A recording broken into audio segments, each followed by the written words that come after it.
First of all, they try and predict the stock market. That is a total waste of time. No one can predict the stock market. They try to predict interest rates. If anyone would predict interest rates right 3 times in a row, they'd be a billionaire.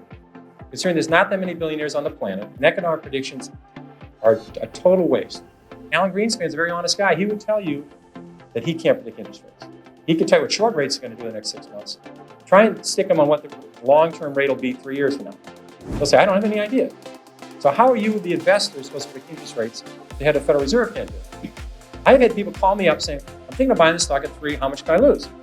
Well, again, you may need a piece of paper for this, but if your neighbor put $20,000 at 50 to the stock, and you put $20,000 in at 3, and it goes to 0, you lose exactly the same amount of money, everything. And people say it's 3, how much can I lose? Well, if you put $1 million on it, you can lose $1 million. This may be a reason to research a stock. The fact that a stock is 3 down from 100 doesn't mean you should buy it. And in fact, short sellers, people that really make money in stocks, they don't short Walmart, they don't short Home Depot, they don't short the great companies, Johnson & Johnson. They short stocks down from 80 to 7. They'd like to short it at 16 or 22, but they figured out at 7 that this company is going to go to 0. And they're selling it short at 7, they're selling it short at 6, at 5, at 4, at 3, at 2, at 1 1/4. And you know to sell something short, you need a buyer.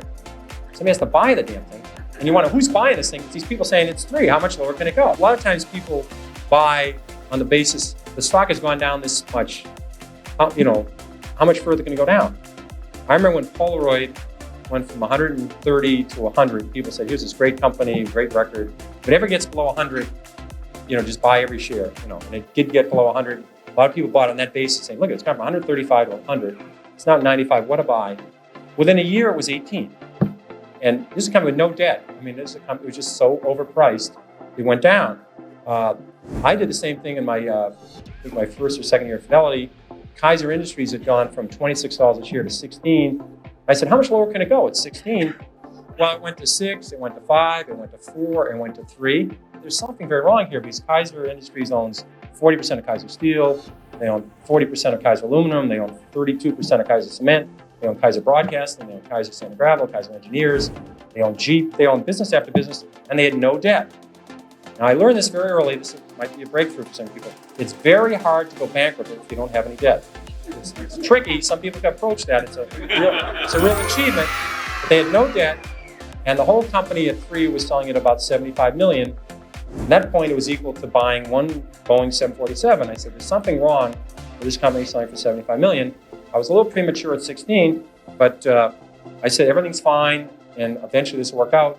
And what they did is they gave away all their shares to their shareholders. They passed out shares in Kaiser Cement, they passed out shares in Kaiser Aluminum, they passed out their public shares in Kaiser Steel, they sold all the other businesses, and you get about $50 a share. But if you didn't understand the company, if you're just buying on the fact the stock had gone from 26 to 16, and then it went to 10, what would you do when it went to 9? What would you do when it went to 8? What would you do when it went to 7? This is the problem that people have, is they sell stocks because they didn't know why they bought it, then it went down, and they don't know what to do now. And it bothers me that people are very careful with their money.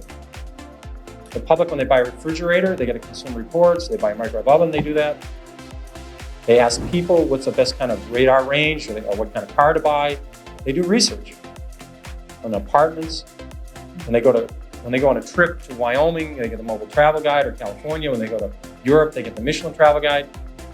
People will hear a tip on a bus on some stock, and they'll put half their life savings in it before sunset, and they wonder why they lose money in the stock market. And when they lose money, they blame it on the institutions and program trading. That is garbage. They didn't do any research. They bought a piece of junk. They didn't look at the balance sheet, and that's what you get for it. One rule you want to remember is the stock does not know you own it.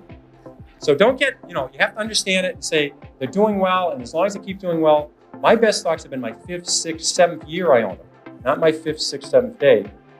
The important thing is you can't get too attached to a stock. You have to understand there's a company behind it. You have to deal with the stock and say, I understand the company. And if it deteriorates, if the fundamentals slip, you have to say goodbye to it. I spend 0 time thinking about what's happening in Russia or China. I just deal with facts.